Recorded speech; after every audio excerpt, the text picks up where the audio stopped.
Hello and welcome to a new episode of the Cradle News Roundup, your one-stop shop for all news West Asia. My name is Esteban Carrillo. I am the head of news for the Cradle. As usual, I am joined by my colleagues, content creator and writer for the Cradle, Karim Shami, and content creator and social media manager for the Cradle, Sima Itaim.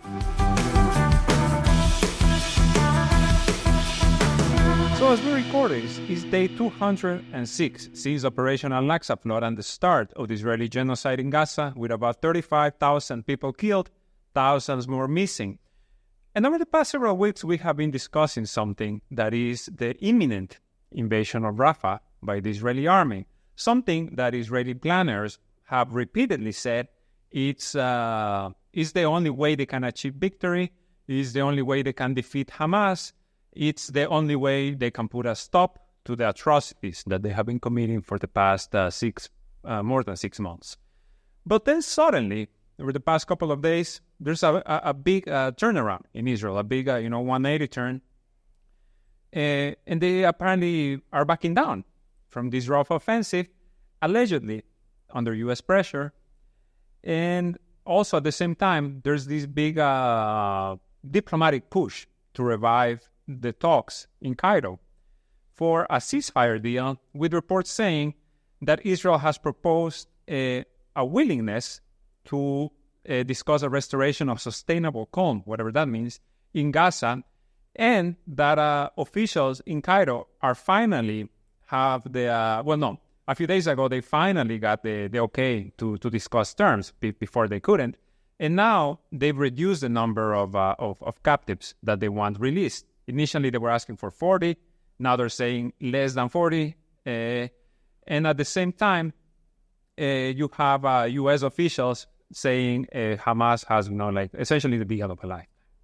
So is there a way, because when we talk about Rafah, when we talk about this war that has been raging, in many ways, this is kind of the way out for Netanyahu, right? Because Netanyahu right now is a man cornered from all sides. He has, an ICC warrant apparently being about to be issued against him. He has the U.S., again, allegedly telling him in phone calls not to enter Rafah. Publicly they say, enter Rafah, but do it in, on a minimal scale. Apparently, behind closed doors, they're saying just don't do it. You have the discontent inside Israel, this protest outside his residence. You have the video, the Qassam Brigade's videos they released of the captives that sparked more protests. So for Netanyahu, the moment this war slows down is the moment his coalition collapses. We've been saying this for months at this point. But then all of a sudden, what brings about this change? This change in maybe we won't go into Rafah. Yeah, so just to kind of, reiterate what you were saying, it was almost like an overnight shift. For them, it was imperative. They were like on the doorstep of Rafah. We saw their enforcements being sent. And then all of a sudden, we have like the Israeli foreign minister saying we're willing to postpone Rafah, right, if we reach an exchange deal, and other reports that the Israelis are willing to give Hamas between 10 and 14 days to see if this works out or not. Again, like we spoke of last time, kind of pushing it back in their court. But so what you're saying about Netanyahu is like he's definitely cornered. I mean, I don't really buy that the U.S. Exerts as much pressure as it could on him, but with or without U.S. pressure, he is cornered. We know this because of internally what's going on. As you said, the video was released by the Qassam brigades, really struck a nerve with the Israeli public and took the protests and the rhetoric to the next level. The thing is, maybe Netanyahu is in a place where if he takes the deal, he has a better chance of staying in power than if he goes ahead with Rafah. Because initially we were saying he just has to go all out and destroy everything. And if he prolongs the war, then he can stay in power for longer. But maybe for the Israelis, taking the deal is what will prolong the war. Especially that we have in this recently, because that's the thing, there's been this overnight change where all of a sudden the Israelis, from the reports we're getting, have accepted to withdraw their forces, which was previously not even... It was a red line. It was out of the question. And then also allowing the return of the displaced from south to north, that was out of the question. They've accepted those. But now the issue is that they're still refusing to guarantee permanent end to the war. And so my point is, maybe he would take this deal, try to get a deal where there's an exchange deal, but then he can resume the war. And so it's better for him maybe at this point to take that deal if he wants to stay in power. That's just a thought. But that has been the U.S. position and the Israeli position. Not a lasting ceasefire, a temporary ceasefire. Yeah. Right? They keep talking about 6 weeks. Yeah. That has been the talk for months. Definitely. Again, what do you make of this, Karim? What do you think is like all of a sudden this change in the Israeli government? When I think about the situation, I think in a military way. So what I think is that maybe, because nobody knows, there's 4 main cities in Gaza, in the Gaza Strip. We have Gaza City in the north, and we have Deir Balah and Khan Yunis, they are in the middle, and we have Rafah in the south. So the Israeli army, unfortunately, they were able to enter all these cities and to occupy them. And we see sometimes they withdraw and then they come back, except for Rafah. In the media, the Israeli officials and commanders, they are saying that we have to enter Rafah and the operation will be over. But also, they think that the captives are in Rafah because they entered all Gaza and they didn't find them. So now they are portraying that all the captives are there, so we have to enter. But also, of course, there's another part of the military that are saying, what if we added Rafah, we don't find the captives? So the operation from the north to the south had no meaning. So I think maybe there's voices now in Israel saying, let's make a deal and get some captives better than going the military way and not getting any captives. Because I don't think Israel, in my opinion, and especially Netanyahu and his government, not only Netanyahu, any Israeli prime minister that would be in history, and if this happened in the 40s and the 60s, or even if it happened in the future, they will act the same. They don't listen to any country or any party or the UN or even the United States. So they will do whatever they need. So I think what's happening is an internal issue in Israel between maybe politicians and the military wing, not because of the protests, which are beautiful in the United States, or of course not because of Sisi, Egypt, because we saw him, he released a video showing that his army is learning how to destroy America. It's just a propaganda video, and we see the Arabs that are like always wrong on the wrong side of the history. They are like saying, "Oh, look, our president! Oh, look, Sisi, he's powerful. Look what he's learning." Nobody cares about Egypt or Jordan. That's 100%. Yes, and the other reason why I think this is all of a sudden that we're seeing, this change. Anthony Blinken is in Saudi Arabia as we record this, and just a few minutes ago, he again revived the long-lost ghost of Saudi normalization, saying that a deal is near completion. Now, before October 7, as we have discussed this before, the Saudis were ready to sign on the dotted line. They were just like, they kept giving these statements of, we're ready to go. After October 7, of course, everything changed, new world for everyone. And now again, Blinken, so we know that the Saudis are desperate for this deal. First of all, economic matters. We've seen them, scale back the big desert city project, the Vision 2030, MBS is all of a sudden looking at his accounts and going like, well, maybe we could have done this one better. So there's that.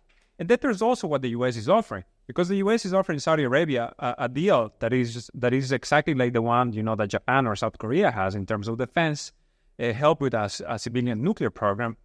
And you would imagine all of this still on the table. Probably even more, they probably sweeten the deal somehow even more, just to get them to normalize with Israel, to give what? To give the Israeli government a win. Because what you're saying is completely correct, Karim. Almost 7 months, what have they achieved? Nothing. And then there's also this Israeli former commander who warned, if Israel enters Rafah, they're going to be entering into a trap. Mm-hmm. Like Hamas is going to be setting up a trap. Mm-hmm. So let's talk a bit about where Hamas stands in this. Because Hamas is also saying, I forget what the word they said. They said something like the deal that Israel gave us, is not the worst. Mm-hmm. It's not that like we don't have that many things against it. They also said that the deal doesn't reflect a fundamental shift. So what is it? Exactly. Like we're at a stage where there are conflicting reports, as usual. So when they say there are no major obstacles, or that was an anonymous Hamas leader saying that in a report. So I mean that probably refers to the recent concessions by the Israelis. However, the reason they're saying there's no fundamental shift, I think, has mainly to do with the fact that they're still not giving any guarantees to permanently end the war. And the resistance is aware of this. There are some other people saying, no, Hamas is going to give up its demand to permanently end the war. And it's going to give that up. We're at a point where we can't be certain about that. So I think when they say there hasn't been a fundamental shift, it's because at the top of all these demands is permanent end to the war. It's like permanent end to the war, and then under permanent end to the war falls the return of the displaced, blah, blah, blah. So even if they've now accepted all these things, there's still that main, a clause or whatever you want to call it, which is that's the goal. Even that's the goal of the resistance axis support fronts. That's the goal of everybody, is to end the war. So if they don't have that written and signed, then, it's still going to be not much of a shift, if that's the main aim. But here's what I also wonder, because when we talk about the resistance in Gaza, Western media in general, they say Hamas, as if it's this monolithic entity, and, the be-all, end-all of the resistance in Gaza, when we know that's not the case. So the question really is, if Hamas is willing to entertain such a deal, what are the other resistance factions going to say? Yeah, I think everybody will accept this deal because they are fighting together. But I have a question. Do you think that Hamas or any faction in the resistance will give up its main demand of permanent end to the war because it needs, this aid to get in this food, to get in this fuel, to get in this the return of the displaced? Do you think it's willing to give up that demand? The right to return? The permanent end to the war. Because what Israel wants is to do an exchange deal and then resume the war. I think because they did it like 4 months ago. And I think they are really, the whole strip is in desperate need of medicine and food and everything. And also Hamas wants to remanufacture or recycle some of the ammunition they got from Israel. It's good in military and aid and I think just today Qassam did an ambush, right? With a couple of days ago with an unexploded F-16 bomb that is. Yes, and it's not the first time, but it was like at least 3 Israeli soldiers killed. It was right below the Netzarim corridor, which is that security belt that splits north from south. And they use explosive devices and also unexploded F-16 missiles.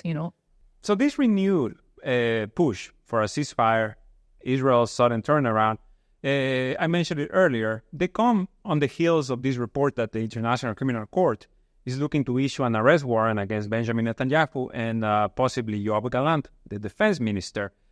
Just for context, last year, the International Criminal Court issued an arrest warrant, maybe it was 2 years ago, against Vladimir Putin for the crime of the unlawful deportation and transfer of children. This is when he took children out of the Ukraine, moved them to Russia, essentially moving them out of a war zone. Now the ICC, the same body, is looking at Netanyahu, who, under his watch, has killed about close to 15,000 children inside Gaza alone. So these things, they cannot be separated really from each other, right? Like Israel's all of a sudden don't want to go into Rafah. Netanyahu facing this, which in practical terms is really not going to lead anywhere, right? It didn't lead anywhere with Vladimir Putin, much less likely to lead anywhere with Benjamin Netanyahu. The U.S. is having this big diplomatic push to stop it. But this also comes as the Palestinian civil department is digging up these mass graves in Gaza. And this is something that Western media has been very careful to either not touch or to touch with surgical gloves, right? Like just barely, because what we're seeing here, it's unquestionable, right? Like here at the Cradle and in other, independent outlets, we have been saying for months, this is a genocide, this is a Holocaust, this is mass murder, this is not a war. And now, as they're digging these bodies, bodies that show signs of being buried alive, bodies that show signs of torture, of a summary execution, doctors, nurses, children, patients. The UN is saying, keep the evidence, because this is the absolute proof that what happened in Gaza is not a war, it's a genocide. And then at the same time, you have the university protests, right? Which are also kind of sparked at the same time, right? Like enough is enough. But which one has been covered more? The universities or the mass graves? All the hype of, even the ICC arrest warrant, the university protests, even like, all the pressure on Netanyahu is kind of taking center stage. Whereas the mass graves, which are being uncovered, they were previously, uncovered in Shifa. I think even Kamal Adwan, and then of course Nasser Medical Complex in Khan Yunis. Now this is it's kind of been normalized now, which is really insane, even though every week we see something more and more horrifying. Along with this clear evidence of war crimes, you have like incisions that are not normal, that it's clear there was most likely organ theft. There were like plastic bags with Hebrew written on them. There's so much horrifying evidence, and it hasn't really been, it's being pushed or amplified by Al Jazeera at best. Obviously, where the Western media is not gonna, make a thing. Now it's all about the protests and how bad Netanyahu is and all of that, whereas the mass graves kind of, come secondary to that, even though it's one of the most horrifying things we've seen in any war ever, as far as I'm concerned. Yeah, because these are hospitals. Yeah. These are hospitals. But unfortunately, most of the casualties, they don't have blonde hair and blue eyes. So that's the main. And it's not, it's that, but, for me, I always say this, it's not just about it's not about just racism or that these are barbarians or it's also just that, like, we're in a Zionist-dominated media. Yeah, it's also racism. Of course. Racism is central, but I just mean it's not always about, like, that they have to be white. Like, look at all the media coverage about the Uyghur genocide, in the Western media. No, it's just like, what happened in the Mediterranean Sea, like all of these ships, Italy, Greece, etc., turning them back, tipping them over, all these migrants dying. What's happening in Libya, what's happening in Ethiopia. You can just go on. And everybody, Turkey, Greece, Italy. Yeah, so we're not trying to belittle or downplay. I think what's happening in universities across the U.S. is a very exceptional phenomenon. I think it's amazing, but I think we have to keep what's happening in Gaza in focus at the same time, and not make this just about Netanyahu, bad man, and the whole world is like, rising up and that's it. And there's like all this. It's great what's happening. Yeah, what's happening with the universities is also, it's being welcomed by the people in Gaza. We're seeing the videos of people saying, we never thought we would see this. At the heart of the empire, we are seeing this uprising. Because it's just spreading. It's spreading across different campuses. Even outside of campus, it's spilling over into the barrier between campus and community is kind of starting to break. And then you had this this moment of like, how do you even explain this to a Western a liberal Democrat, whatever, in the West, of like Iran and Yemen coming out and putting out statements saying, we fully support the U.S. university movement. We fully condemn the United States for persecuting them. We give them our thanks. We stand by their side. On last Friday, the Yemeni, the Million March the Million Man March in Yemen, where you see hundreds of thousands of people. They were holding banners saying, thank you, U.S. university students. Don't let these, stamp down your spirit, etc. But yes, this is kind of taking over the conversation, as opposed to the stuff we're finding in Gaza. And then to go back internally to Israel, right? We mentioned again that the protests in Israel as well. There was a video of this woman getting arrested for saying Ben Gvir is a criminal, which is completely true. She got arrested. You have the families of the captives just like demanding that a ceasefire is implemented and their family members be returned. But then, something I didn't touch upon earlier is what the other Israeli officials have said about this sudden turnaround when it comes to Rafah. Because you have Finance Minister Bezalel Smotrich, who is, this incredibly, anti-Arab, racist... Ukrainian. Yeah, exactly. Ethno-nationalist, just like supremacist in the complete sense of the word, saying that if he cancels the plan to occupy Rafah, not enter, occupy Rafah, in order to restore security, the government headed by you, Netanyahu, will have no right to exist. The Egyptian deal is a humiliating surrender. Now, you expect this from Smotrich, you expect this from Ben-Gvir, who I'm sure couldn't tweet from the hospital. He said the same, though. He also threatened to dissolve once again the government if they do not go ahead with Rafah and if they take the deal. But then you have Benny Gantz, former defense minister, the moderate, right? According to the U.S. government, this is the moderate Israeli who should be leading Israel instead of Netanyahu. He comes out and he says that the same thing that Smotrich said. The government will not have the right to continue to exist if we don't go into Rafah. So, the ground is disappearing underneath Netanyahu. This is a man that, like I said at the beginning of this episode, who's is cornered, is just from all sides. They're coming at him. And suddenly this is being turned into what we just said, right? That although he is the bad guy. It's not Israel, it's not the Zionist project, which is a supremacist project, which is a racist project, which is, based on the idea that there's people who are better than the rest, that the natives do not deserve anything, but all of these chosen ones, they deserve everything. And they deserve not just everything in Israel, they deserve the world's pity, right? Because that's when you say we live in a Zionist media. It's because Israel needs to be the victim perennially, forever. Nobody question it. If you question it, you're an anti-Semite. Never mind that Arabs are Semites as well. Nobody ever brings that up. So as we're seeing this push to make everything Netanyahu's fault in the uprising, the universities, and the ICC thing, etc.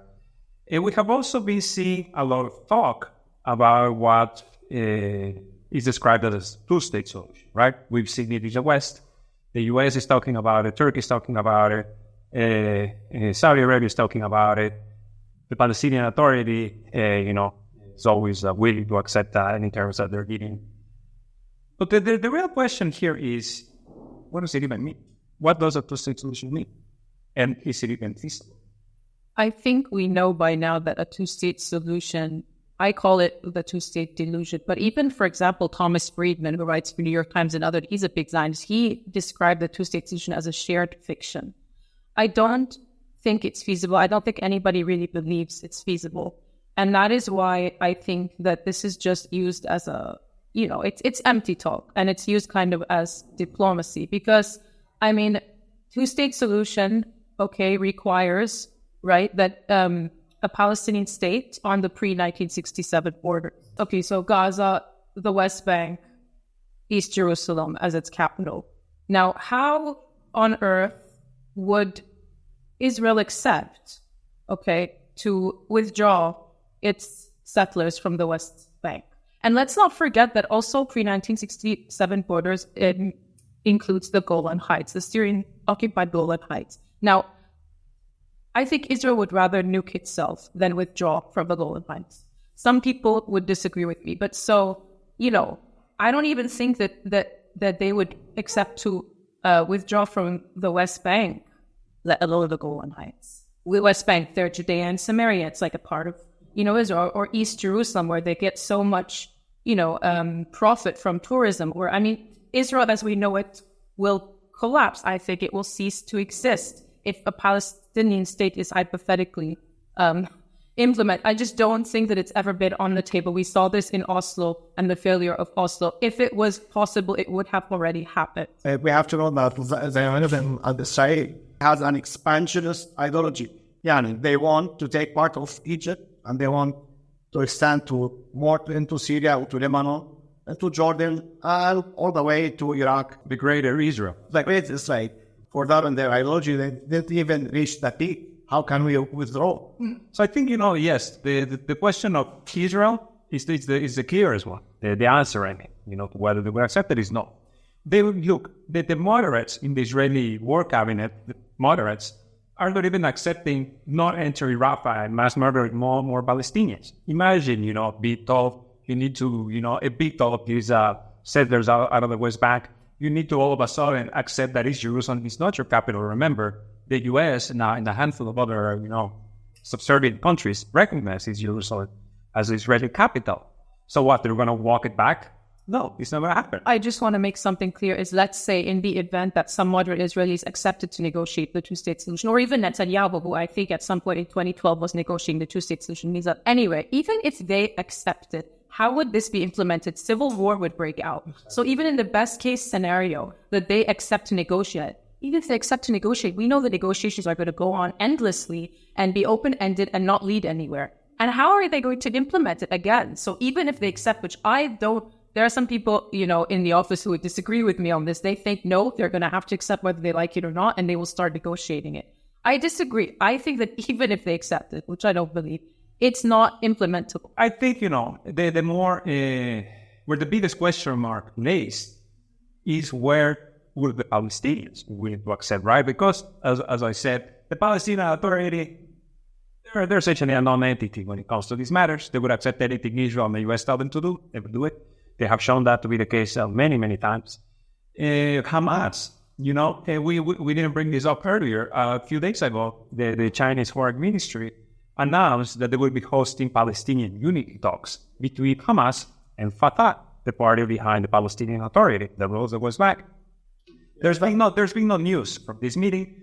This is not the first time they're participating in this type of unity meetings. In January, Russia hosted similar talks. I believe nothing really came out of it.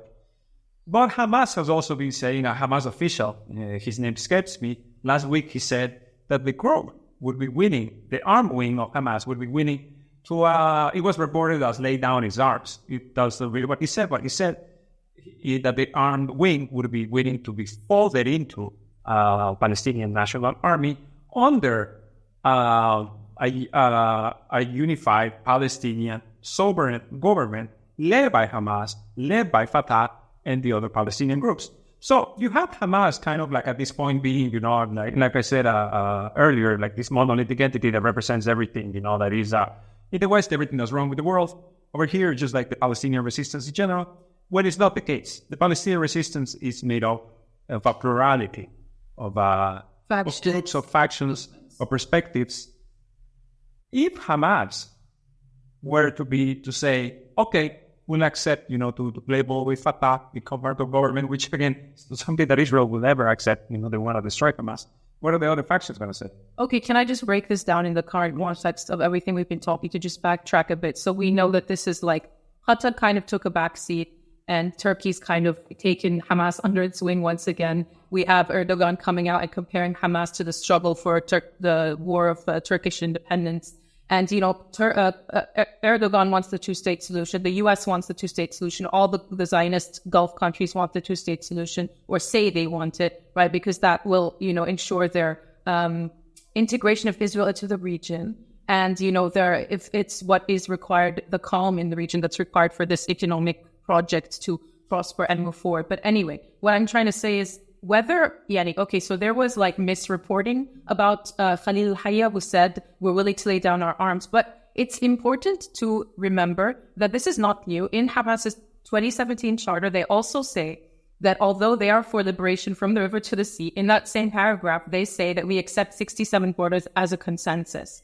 And so whether or not Hamas officials did say we're willing to lay down our arms, he said, okay, transition to national army, but he also gave other interviews in which he said that they would lay down their arms. Ghazi Hamad, a few months ago, Hamas leader, said on Egyptian TV that if we have our 67th state, what would we need Qassam for? Now, this bothers a lot of people. It makes people scared that Hamas is selling out, especially since Hamas would have to join the PLO to do a unity government with Fatah. But my take on this is that, not just that there would be conflicts with other factions if Hamas accepted to lay down its arms, but that for me, this is diplomacy. We have Qassam, they are doing, and then we have Hamas, who is honestly trying to look good in front of the West and trying to look legitimate. And it's a tactic, it's diplomacy to say, you know what, we accept 67 and we'll lay down our arms. Now give us 67.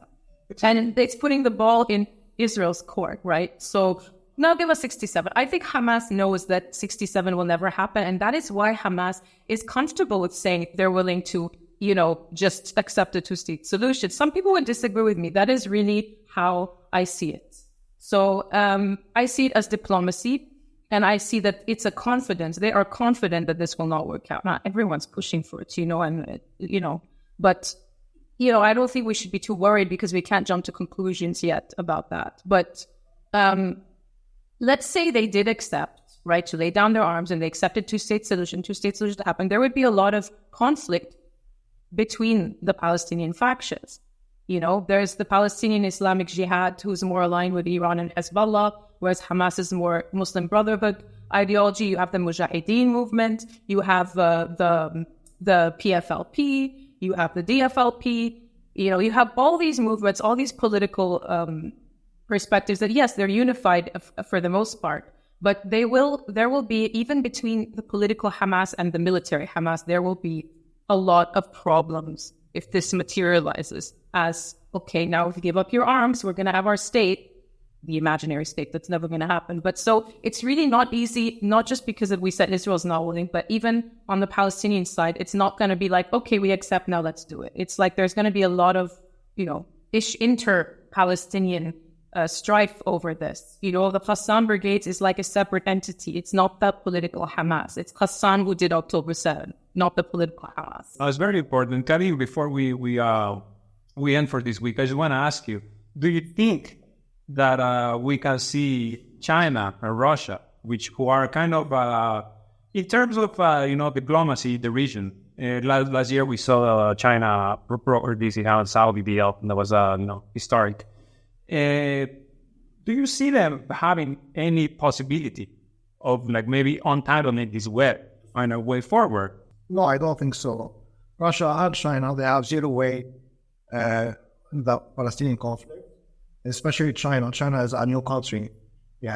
That's gaining power lately. And in our minds, we see China as meddling in other countries. This only exists in the mentality of the U.S. and their propaganda. China has nothing to do in the Middle East or in West Asia. They don't have any base. They don't have strategic relations with any country. They only have with Iran, and they started a deal only 2 years ago.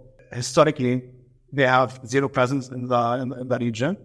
And Russia has only one ally in the region, which is Syria. And unfortunately, Syria now is a very big country. Previously, the USSR, they had a weight in the region through Syria. But now, unfortunately, Syria is very weak, and I don't think Russia has any weight in the region yet. Russia can't pressure Hezbollah, can't pressure Al-Sadullah, because they don't even recognize them as the government. They can't pressure the PNU in Iraq or Hamas. At the same time, what really matters in the region is Israel, the US, not even the UK or France. They work for the US. They want to show that they are still strong, but they can't show it alone. Mm-hmm. What and how the UK can bomb another country without the help of the US, they can't do it alone. That's why we see them always following the US. Wherever you want to bomb, he will bomb with you. And on the other hand, the militaries are included in the axis of resistance, which are Iran, the PNU, half Lebanon, which is Hezbollah, and we have the Syrian government, although it's very weak now, and of course the Yemenis. So anything happens between these countries is the real deal. Now we are seeing that two-state solution, Egypt, blah, blah, blah, in Saudi Arabia, nobody listens to them. Okay, we are here in Lebanon. Hezbollah will never listen to what the Saudis want, and Iran will not listen to what the Saudis want in the Palestinian matter.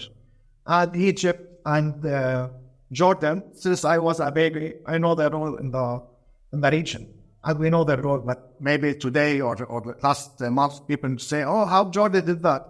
We knew that they would do that. So when we hear a two-state solution or the Saudi Arabia, because that's the only thing that they can do.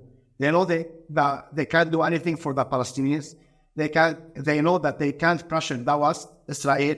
They can't pressure Iran or Hezbollah or other resistance faction because they chose them to be their enemies.